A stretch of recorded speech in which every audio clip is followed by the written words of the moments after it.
아멘. 하나님의 말씀 보겠습니다.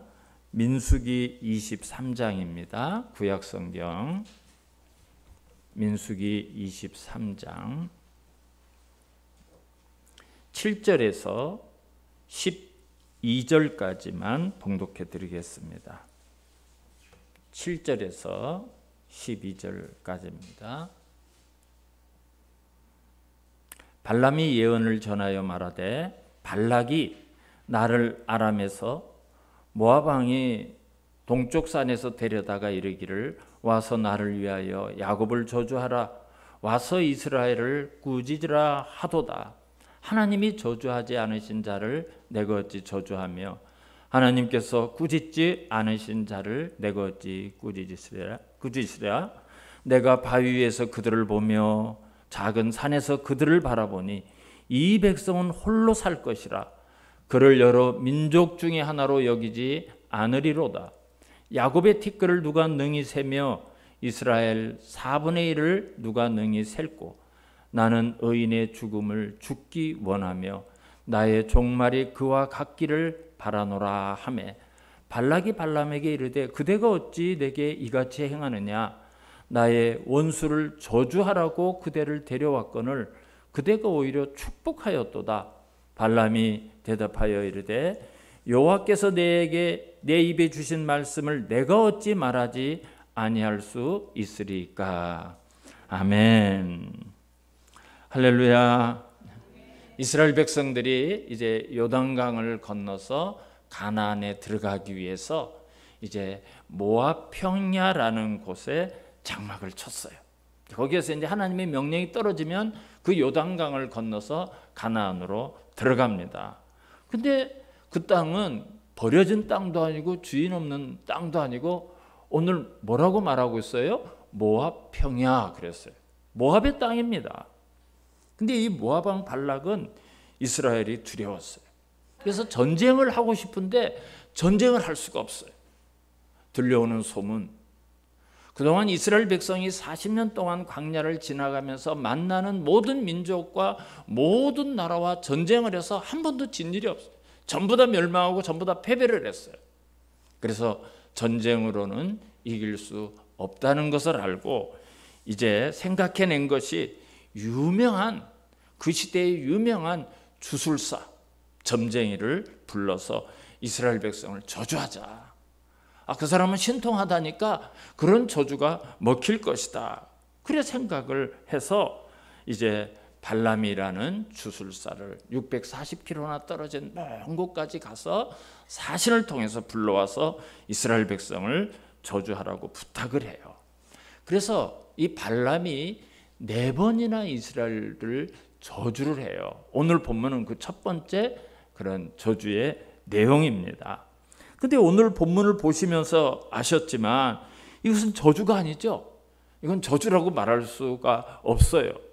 8절을 한번 보겠습니다. 7절부터 한번 볼까요? 7절부터 한번 보면 발람이 예언을 전하여 말하되 발락이 나를 아람에서 모압 왕이 동쪽 산에서 데려다가 이르기를 와서 나를 위하여 야곱을 저주하라 와서 이스라엘을 꾸짖으라 하도다 그랬어요.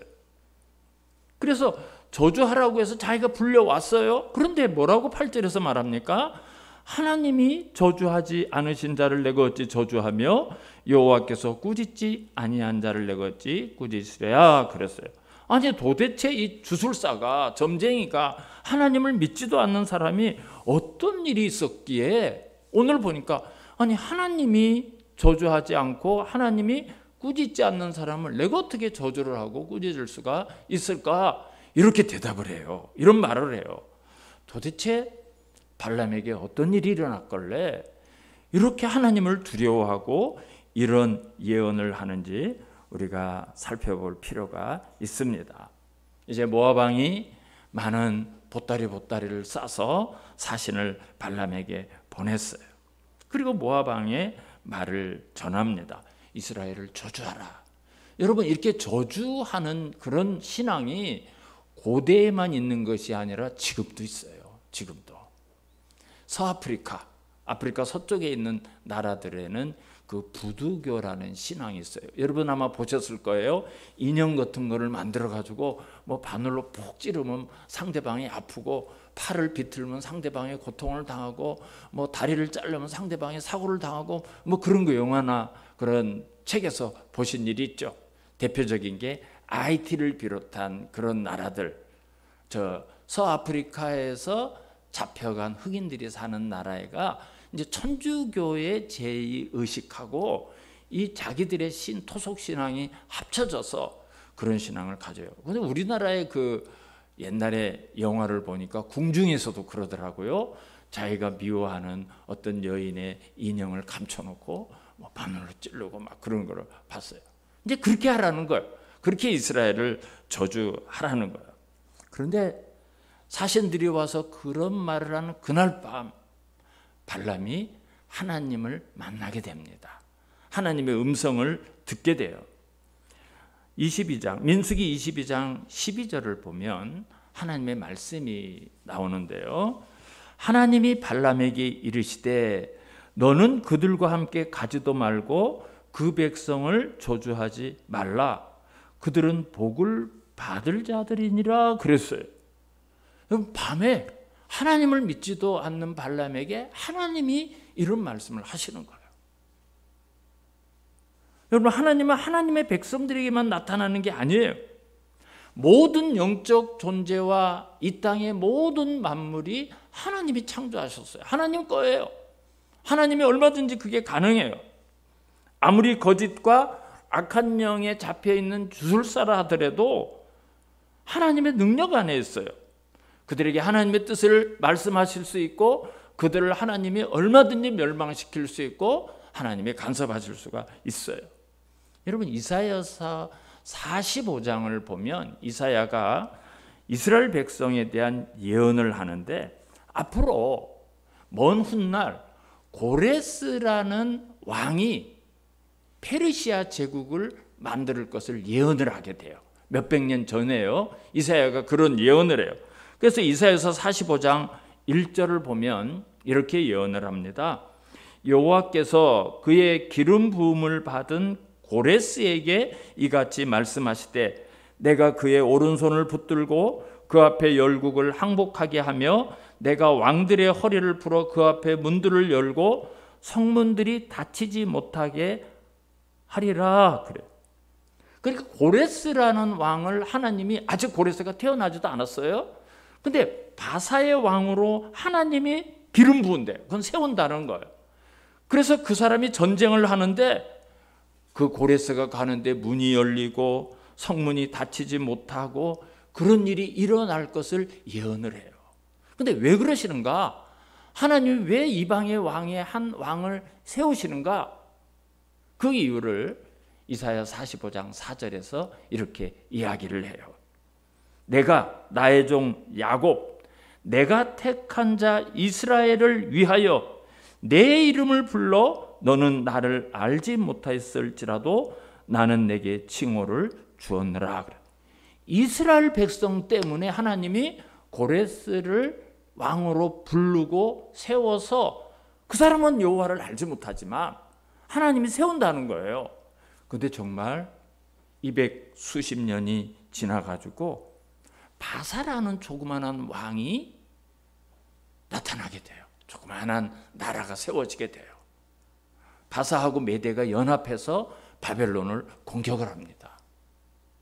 근데 그 세계를 정복했던 바벨론이 그 조그만한 나라에게 무너져요.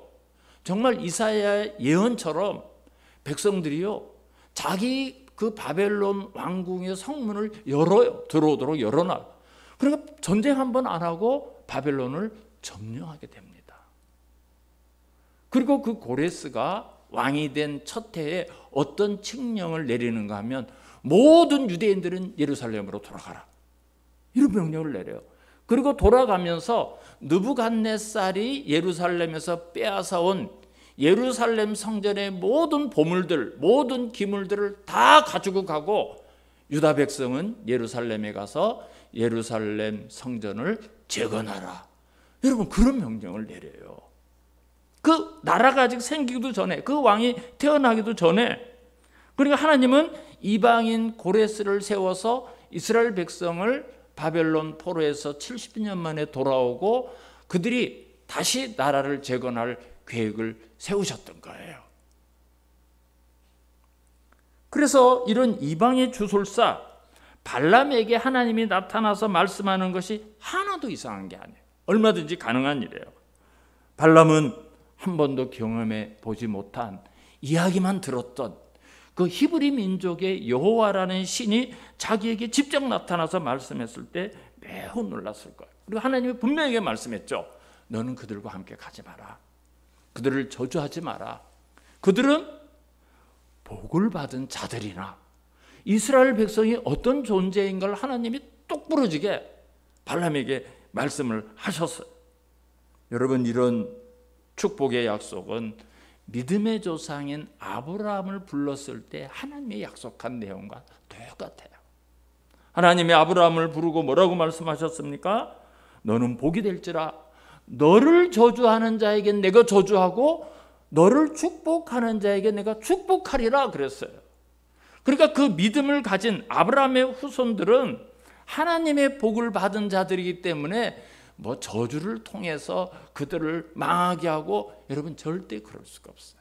그건 불가능한 일이에요. 여러분, 이것은 아브라함을 비롯한 하나님의 백성에 대한 하나님의 약속이에요. 그러니까 우리를 어떤 사람이 저주하고 우리를 뭐 험담하고 모함하고 그거 너무 두려워할 필요 없어요. 그리고 우리가 조심해야 돼요. 하나님의 백성을 저주하면 그 저주가 나한테 올 수도 있고요. 하나님의 백성을 축복하면 그 축복이 나한테 온다는 것을 아셔야 돼요. 그러니까 우리는 정말 좋은 말을 해야 되고요. 축복의 이야기를 할 수가 있어야 돼요. 하나님이 이스라엘 백성에 대해서 무엇이라고 말씀하셨어요? 그들은 복을 받은 자들이니라 그랬어요. 복을 받은 자들이니라. 하나님이 복 준 사람을 누가 저주할 수 있고 누가 망하게 할 수 있어요? 그게 바로 이스라엘 백성이고 영적 이스라엘 백성인 우리 그리스도인들의 존재예요. 우리가 그런 사람들이에요. 여러분, 그런 자부심을 가져야 돼요. 저와 여러분이 어떤 환경에 있든지 또 어떤 문제 앞에 있든지 그것과 상관없이 하나님과 내가 함께 하기만 한다면 그게 복이에요. 왜 그렇죠? 하나님이 복의 근원이에요. 모든 복이 하나님으로부터 오기 때문에 그래요. 그래서 시편 제1편에 뭐라고 말씀하고 있습니까? 복 있는 사람은 어떤 사람인가? 그는 시냇가에 심은 나무가 철을 따라 열매를 맺으며 그 잎사귀가 마르지 아니함 같으니 그가 하는 모든 일이 다 형통하리라. 이게 하나님의 백성들의 삶의 본질입니다. 여러분, 우리가 그런 삶을 살도록 하나님이 축복해 준 존재가 저 여러분의 우리 그리스도인들이에요. 이스라엘이 무슨 복을 받을 조건이 되고 그들이 무슨 복을 받을 근거가 있어서 복을 받는 건 아니에요. 하나님의 택하심 때문에 그래요. 하나님이 그들을 택했기 때문에 그런 복된 민족이 되는 거예요. 그럼 우리에게도 마찬가지예요.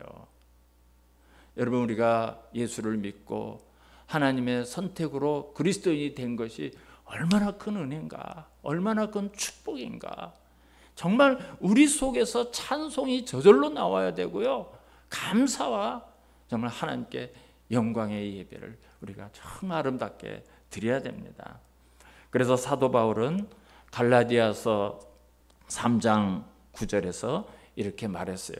그러므로 믿음으로 말미암은 자는 믿음이 있는 아브라함과 함께 복을 받느니라 그랬어요.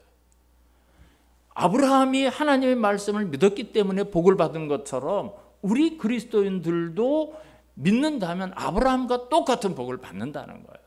그게 여러분 우리 그리스도인이에요. 하나님은 분명하게 이스라엘 백성은 복을 받은 자들이라 그렇게 말씀하셨어요. 그래서 발람은 하나님에 대한 두려움 때문에 이스라엘을 저주하는 것을 포기를 합니다. 포기를 하고 다음 날 모압의 사신들에게 야, 너희들 너희 땅으로 돌아가. 하나님께서 내가 너희와 함께 가는 것을 허락하지 않았어. 이러면서 돌려보냈어요. 그러니까 사신이 고국으로 가서 자기에게 왕에게 보고를 할 거 아닙니까?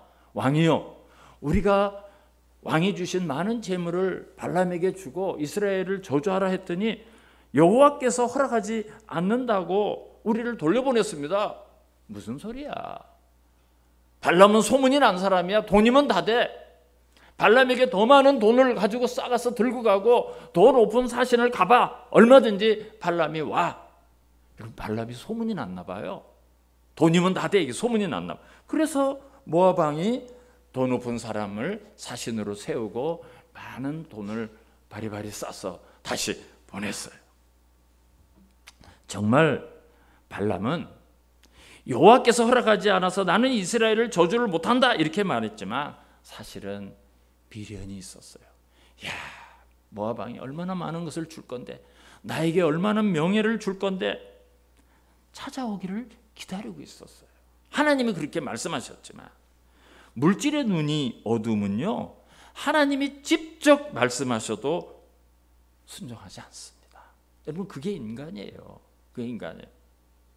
많은 성도들이 정답을 몰라서 불순종하고 하나님의 뜻을 몰라서 죄를 짓고 그럽니까?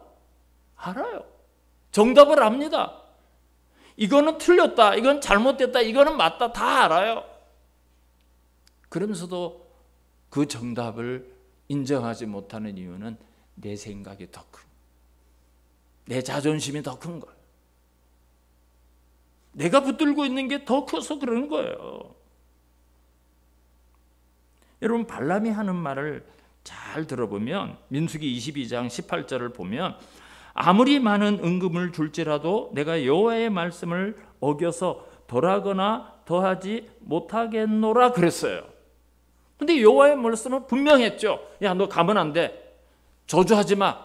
그들은 복받은 자들이야. 이게 하나님의 말씀이었어요.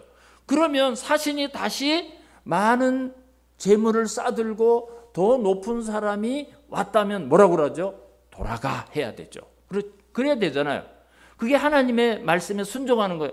야, 이거 가져와도 소용없다니까? 여호와께서 안 된다고 얘기했어. 저주할 수 없어. 그들은 복받은 민족이야. 돌아가. 그렇게 말하는 게 정답이에요. 그런데 그들이 재물을 싸서 그들에게 싸가지고 왔더니 민수기 22장 19절을 보면 오늘 밤 여기서 자라. 오늘 밤 여기서 자라. 내가 오늘 밤에 하나님 앞에 다시 물어볼게. 기다려. 이게 무슨 뜻이죠? 이 재물에 못 놓겠는 거야. 이거를 논란이 너무 아까운 거야. 그래서 19절을 보면 오늘 여기서 유숙하라. 여기서 자라. 내가 하나님 앞에 다시 물어보겠다. 말로는 나는 여호와의 말씀을 어기지 못해 그랬지만 이 마음속에서는 야, 얼마나 많은 재물을 쌓았는데 거기는 금도 있고 은도 있고 보물도 있고 네가 거기 가기만 하면 너에게 큰 명예도 준댔는데 거기서 장관을 삼을지 어떤 명예를 줄지. 그래서 그날 밤에 하나님의 응답이 다시 임해요. 민수기 22장 20절을 보면 22장 20절을 보면 하나님의 말씀이 다시 임하는데 밤에 하나님이 발람에게 임하여 이르시되 그 사람들이 너를 부르러 왔거든 일어나 함께 가라. 그러나 내가 네게 이르는 말만 준행할지니라 그랬어요. 이상하죠? 하나님이 어제는 분명히 가지 마라 그렇게 얘기했는데 오늘은 가라. 그러나 내가 이르는 말만 해라 그랬어요. 이상하게 하나님의 뜻이 변한 것 같아요. 아니에요. 하나님의 뜻이, 하나님의 계획이 변한 게 아닙니다. 이것을 하나님의 허락이라고 말하는 것이 아니라 하나님의 뜻이라고 말하는 것이 아니라 하나님의 허용이라고 말해요. 신학적인 용어는 허용이라고 말해요. 하나님은 우리의 생각이나 우리의 행동을 얼마든지 강제적으로 막을 수 있고요. 우리를 통제할 수 있고요. 우리를 꼼짝 못하게 할 수가 있어요. 그런데 하나님은 우리에게 자유의지를 주셨어요.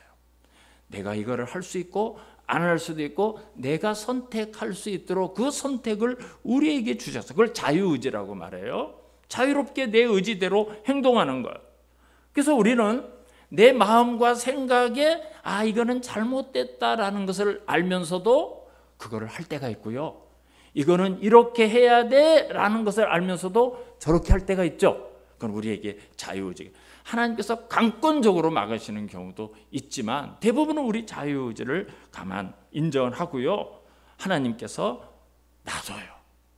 그렇지만 중요한 것은 그렇게 할지라도 하나님은 아무리 어려운 잘못된 일이라도 합력하여 선을 이루시는 분이에요. 하나님의 전능하심, 하나님의 지혜. 예를 들면 가룟 유다가 예수님을 은 30에 팔았어요. 여러분, 그건 악 중에서 악이에요. 이건 하나님의 뜻도 아니고요. 정말 하나님의 심판을 받아야 될 그런 죄악이에요. 그래서 예수님이 마태복음 26장 24절을 보면 유다에 대해서 이렇게 이야기합니다. 인자는, 예수님을 말하는 거요, 자기에 대하여 기록된 대로 가거니와 인자를 파는 그 사람에게는, 가룟 유다를 말하는 거죠, 화가 있으리로다. 그 사람은 차라리 태어나지 아니하였더라면 제게 좋을 뻔하였느니라. 그래서 여러분, 가룟 유다가 한 것은 차라리 태어나지 않는 게 훨씬 좋았던 일이에요. 그러니까 예수님을 팔았는데, 그러나 결과적으로 예수님은 인류를 구원해서 우리에게 구원을 주는 예수님의 십자가의 한 부분이 되었어요.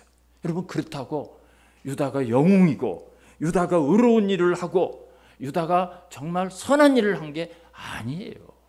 악 중에 악을 행했어요. 하나님의 심판을 받을 일을 했어요. 하나님의 아들을 죽이는 일에 동조했고 그리스도를 팔아먹었어요. 그러나 하나님은 그런 악행까지도 합력하여 선을 이루시는 분이에요. 우리의 의지와 상관없이, 우리의 뜻과 계획과 우리의 행동과 상관없이 하나님은 하나님의 뜻을 이루어 가시는 거예요.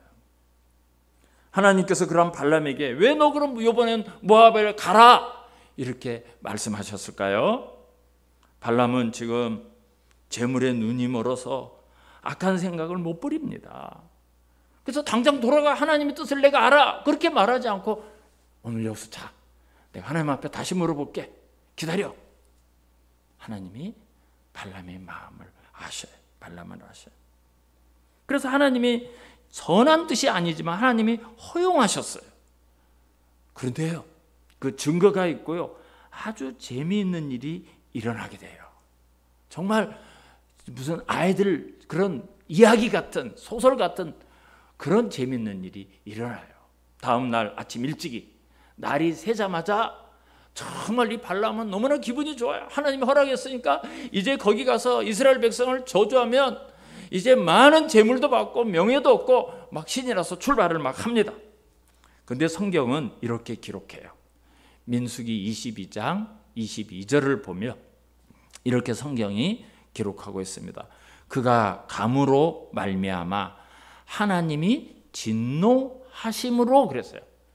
발람이 그 길을 출발하는 순간 하나님이 진노하셨어요. 여호와의 사자가 그를 막으려고 길에 서니라. 발람은 자기 나귀를 탔고 그의 두 종은 그와 함께 있더니, 그랬어요. 그 밑에 보세요. 23절. 나귀가 여호와의 사자가 칼을 빼고 손에 들고 길에 선 것을 봤다, 그랬어요. 그래서 막 정말 재미있는 일이 일어나는데요. 그때는 이 운송수단이 나귀예요. 그때는 말도 귀했기 때문에 이제 나귀를 타고 다니. 지금도 아프리카라든지 이집트라든지 아프리카 그리고 중동 지방에는요, 나귀 타고 다니는 일이 굉장히 많아요. 거기 이제 성지 순례를 가시면 나귀를 타고 다니는 그런 사람들을 자주 볼 수가 있습니다. 그래서 나귀를 타고 이 좁은 길을 가는데, 양쪽에 이 담이 있는 좁은 길을 가는데 나귀가 딱 보니까 앞에 여호와의 사자가 칼을 빼들고 딱 서 있는 거를 나귀가 본 거예요. 근데 발람은 그걸 못 봐요. 여러분, 앞에 짐승이 몽둥이 들고 있으면 그 짐승이 옵니까? 안 와요. 짐승도 알아요. 자기 해코지 않아요. 도망가요. 그래서 이 나귀가 옆에 포도밭으로 이렇게 도망을 갔어요. 그러니까 발람이 늘 타고 다니는 나귀가 안 가고 이 녀석이 포도밭으로 가니까 막 땡겨서 길에다 갖다 놨는데 여전히 거기에서 여호와의 사자가 칼을 들고 있거든요. 나귀가 안 가는 거예요. 막 채찍으로 때려. 채찍으로 때려. 채찍으로 3번이나 때렸다고. 막 3번이나. 빨리 가라 이러면 막 때리고 또 때려. 나귀는 미칠 지경이죠. 가면 죽는데 이제 몇 발짝만 더 뛰면 칼을 든 사람이 휘둘러서 자기가 나귀가 미물이지만 자기가 죽는다는 걸 아는데 주인이 책짓질을 하니까 주저앉아 버렸어요. 민수기 22장에 있는 내용이에요. 나귀가 땅바닥에 주저앉아서. 그랬더니 이 발람이 자기가 들고 있던 지팡이를 가지고 나귀를 막 때리기 시작하는 거예요. 그러면 나귀 입장에서는 정말 미치고 환장을 노리시죠. 아니 앞에는 칼을 들고 있는 사람인데 주인은 자꾸 때려서 가라 하고 가면 죽는데 갈 수가 있나요? 그래서 나귀가 어쩔 줄을 몰랐는데 하나님이 나귀의 입을 열어요. 나귀가 말을 하도록 했어요. 말을 하도록. 어째서 나를 이렇게 때립니까? 어째서 나를 이렇게 때립니까? 야, 네가 내 명령을 거역했기 때문에 너 내 손에 칼이 있으면 죽었어. 그러니까 나귀가 뭐라고 말하는 거? 내가 평생 동안 당신을 태우고 다녔는데 내가 당신의 명령을 거역한 일이 없지 않습니까? 이렇게 말하는 순간 하나님이 발람의 눈을 열어요. 눈을 열어서 영안을 열어서 딱 보니까 여호와의 사자가 칼을 들고 서 있는 거예요. 발람이 거기에 엎드립니다. 거기에 엎드립니다. 여호와여, 나를 가지 말라고 하시면 내가 가지 않겠습니다. 말씀만 하옵소서. 가지 말라면 가지 않겠습니다. 내가 돌아가겠습니다. 여호와의 사자가 발람에게 말함. 그 사람들과 함께 가라. 그러나 내가 너에게 주는 말만 하라. 그래서 발람이 발람의 고관들과 함께 갑니다. 여러분, 하나님이 발람을 또 모압으로 가라 해놓고는 왜 여호와의 사자를 보내서 칼을 들고 발람을 죽이려고 하셨을까요? 그걸 우리가 이해를 좀 하고 가야 돼요. 하나님이 변덕쟁이도 아니고요. 하나님이 괜히 심통이 나서 그러는 것도 아니고요. 하나님의 마음이 바뀐 것도 아니에요. 이제 모압 왕의 간청과 유혹과 그런 불의한 재물을 받고 이스라엘을 저주하러 가는 사람이 모압 왕이라든지 많은 사람들이 와, 대단한 점술가, 대단한 주술사, 정말 능력 있는 점쟁이 이렇게 말하지만 너라는 존재가 어떤 존재인가? 네가 얼마나 무능하고 무력하고 미미한 존재인가? 너는 나귀보다도 못한 녀석이야. 하나님이 그걸 말씀하시는 거예요. 야, 나귀도 나를 보고 나귀도 지금 상황 판단을 할 수가 있는데 너는 왜 죽음의 길을 가느냐? 왜 그걸 그 유혹을 물리치지 못하느냐? 너 아무것도 아니야. 네가 뭐 대단해서 이런 일을 하는 거야? 아니야. 이건 하나님이 그 말씀을 하시고 싶은 거예요. 발람에게 그 이야기를 하고 이 사건을 보는 오늘 우리 그리스도인들, 하나님의 백성들이 하나님을 깨닫고 그런 우매한 우상 숭배자가 어떤 존재인가를 말씀하고 싶은 거예요. 이스라엘에 대한 하나님의 뜻은 분명해요. 확고해요. 하나님은 복을 주시는 것이 하나님의 뜻이에요. 하나님의 뜻을 인간의 수단과 방법으로 못 바꿔요. 발람이 가는 것을 허용했지만 너 내가 주는 말을 선포해. 그렇게 단서를 붙이셨어요. 여러분, 이 사건을 이제 신약에서 몇 군데서 다시 이야기를 해요. 베드로후서 2장 15절을 보면 그들이 바른 길을 떠나 미혹되어 보올의 아들 발람에게를 따르는도다. 그는 불의의 싹을 사랑하다가 자기의 불법으로 말미암아 책망을 받되 말하지 못하는 나귀가 사람의 소리로 말하여 이 선지자의 미친 행동을 저지하였느니라 그랬어요. 여러분, 베드로 사도는 발람이 불의의 싹을 사랑했다 그랬어요. 불의의 싹을 사랑하고 미친 행동이라 이거예요. 그게 거기에 이스라엘 백성을 저주하러 모압으로 가는 것이 미친 행동이었다고 베드로 사도가 이야기하고 있습니다. 어쨌든 드디어 발람이 모압에 도착했어요. 왕으로부터 고관 대적들로부터 아주 융숭한 대접을 받았어요. 그리고 고관 대적들이 모여 있는 곳에서 이스라엘을 저주하기 시작해요. 그게 오늘 우리가 읽은 본문이에요. 앞의 내용이 제가 설명을 해드리지 않으면 오늘 본문을 이해하지 못하기 때문에. 자, 7절을 한번 다시 볼까요? 제가 6절부터 좀 읽어드릴게요. 그가 발락에게로 들어간즉 발락과 모압의 모든 고관이 번제물 곁에 함께 섰더라. 발람이 예언을 전하여 말하되 발락이 나를 아람에서 모압 왕이 동쪽 산에서 데려다가 이르기를 와서 나를 위하여 야곱을 저주하라. 와서 이스라엘을 꾸짖으라 하도다. 자, 모압 왕이 나를 불러서 이스라엘을 저주하라 해서 내가 여기 와서 이제부터 내가 이스라엘 백성을 저주하겠다. 그 뜻이죠. 그 뜻이. 그래서 어떤 내용을 저주했는가?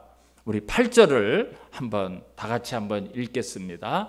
8절 시작. 하나님이 저주하지 않으신 자를 내가 어찌 저주하며 여호와께서 꾸짖지 않으신 자를 내가 어찌 꾸짖으랴 그랬어요. 여러분, 이스라엘을 저주하고 마는 것은 하나님 소관이지 나는 아무것도 행할 수 없다는 거예요. 나는 아무것도. 지금 그 얘기를 하고 있죠. 그런데 여기서 아주 중요한, 우리가 발람이 하는 말의 뜻을 잘 이해하셔야 될 대목이 있어요. 하나님이 저주하지 않으신 자를 내가 어찌 저주하며 그랬어요. 나 저주할 생각이 있다는 거예요. 모압 왕의 부탁을 받고 나는 저주하고 싶은데, 저주할 수 있는데 하나님이 저주하는 것을 못하게 해서 내가 지금 못하고 있는 거지, 아주 포기하지 아니하라는 것을 여운으로 남겨요. 그래서 4번이나 이제 오늘 그 내용은 보지 못하지만 저주를 하게 되는 거예요. 그러니까 무슨 말인가 하면 모압이 제시한 명예, 모압이 주겠다고 약속한 그 재물을 미련을 못 버리고 있는 거예요. 그 말을 하면서도 하나님이 저주하지 않는 사람 나 저주 못해, 하나님이 꾸짖지 못한 사람 나 못해 말하지만 하나님이 그렇게 해서 내가 못한다 이거야. 그게 마땅한 게 아니라 하나님 때문에 못한다는 거야. 그래서 조금 전에 우리가 본 베드로후서 2장 15절에서 불의의 싹을 사랑하는 미친 자라고 말한 거예요. 또 유다서에 보면 싹을 위하여 어그러진 길로 간 자, 발람을 그렇게 해요. 그 불의한 싹을 받으려고 가서는 안 될 길을 간 자라는 거예요. 이제 9절에서는 이스라엘의 민족이 어떻게 될 것인가 구체적으로 이야기를 합니다. 9절을 제가 한번 읽어드리겠습니다. 내가 바위 위에서 그들을 보며 작은 산에서 그들을 바라보니, 이제 높은 데 올라가서 이스라엘 백성들이 법궤를 가운데다 놓고 동서남북으로 사방으로 진을 쫙 추고 있는 모습을 딱 보는 거예요. 그러면서 뭐라고 말하는가 하면 이 백성은 홀로 살 것이라 그를 여러 민족 중에 하나로 여기지 않으리로다 그랬어요. 여러분, 여기에 이 백성이 홀로 살 것이다 라고 말했는데요, 홀로 산다고 하는 히브리어의 정확한 뜻은 영원히 머문다 그거예요. 영원히 머문다 이게. 여러분, 이거 정말 이스라엘 백성, 영적인 우리 그리스도인에게 매우 중요한 이야기입니다. 모든 나라들은 다 없어져요.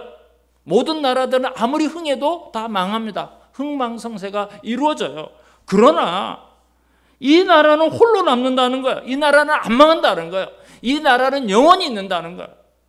여러분, 이 나라는 1차적으로 이스라엘 백성을 이야기하지만 궁극적으로는 영적 이스라엘인 그리스도인 교회를 이야기하는 거예요. 그리스도인을 이야기하는 이중적인 예언의 의미를 가지고 있어요. 모압 평야에 진을 치고 있는 이스라엘 백성을 보는 순간 하나님이 그런 말씀을 주신 거예요. 여러분, 정말 이 예언대로 세계를 정복하고 영원히 망할 것 같지 않았던 강대국들, 애굽을 비롯해서 바벨론, 아수르, 로마, 페르시아, 모든 제국이 다 망했어. 다 망했어. 다 다 역사의 흔적으로 사라졌어요. 끝났어요. 그런데 아브라함의 후손들은, 이스라엘 백성들, 그리고 영적인 이스라엘 백성들은 온갖 핍박과 순교와 박해와 얼마나 많은 역사적인 그런 순교의 과정이 있었습니까? 근데 이 복음이 점점 확장돼서 정말 유교 사상, 불교를 믿던 우리 대한민국 같은 나라에도 얼마나 많은 그리스도인들이 생겼습니까? 여러분, 망하지 않아요. 절대 망하지 않아요. 아무리 이 교회를 흔들고 기독교인을 말살하려는 정책을 역사 가운데 수없이 있어 왔지만, 그러면 그럴수록 더욱 왕성한 게 기독교고 교회고 하나님의 백성들이에요. 그걸 보는 거예요. 영적인 눈으로 그걸, 이 백성은 홀로 살 것이라. 그리고 뭐랬습니까? 그를 여러 민족 중에 하나로 여기지 않으리로다 그랬어요. 다른 나라의 하나처럼 이스라엘이라는 한 국가로 봐서는 안 된다는 거예요. 이 땅에 있는 어떤 하나의 국가 정도로 봐서는 안 되고, 이 백성들은 세상과 구별될 백성이라는 거예요.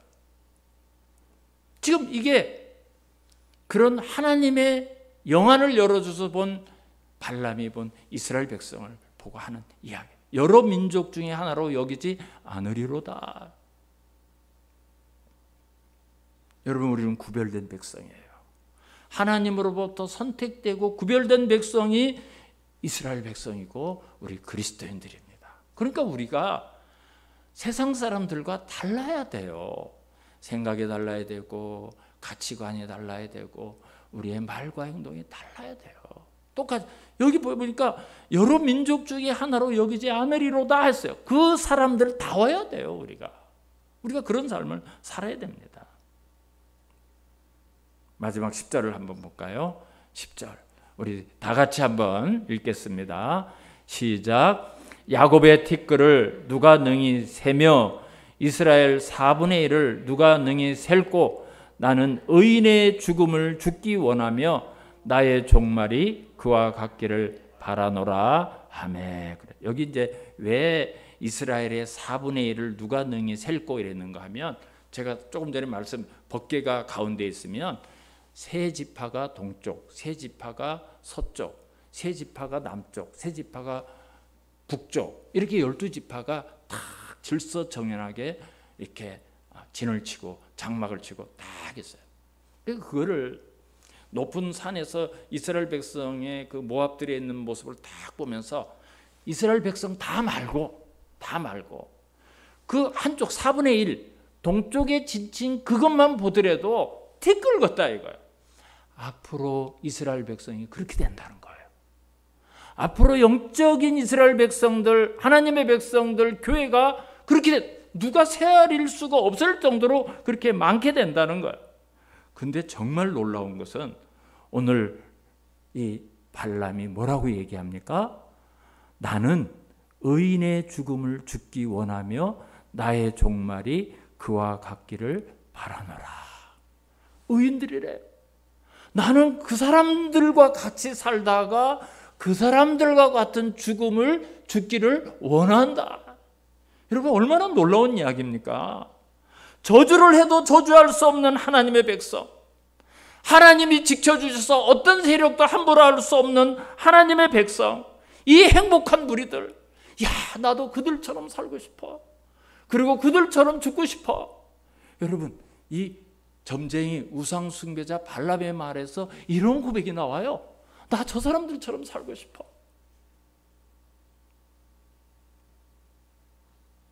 여러분, 그리스도인의 삶은 이렇게 아름다운 삶이에요. 이게 하나님의 백성의 본 모습입니다. 누가 우리를 저주해요? 누가 우리를 멸망시키려고 해요? 절대 망할 수 없는 게 하나님의 백성이에요. 하나님의 백성. 여러분, 이런 긍지와 자부심을 가지시기 바랍니다. 우리가 그런 사람들이에요. 시인도 이런 고백을 했어요.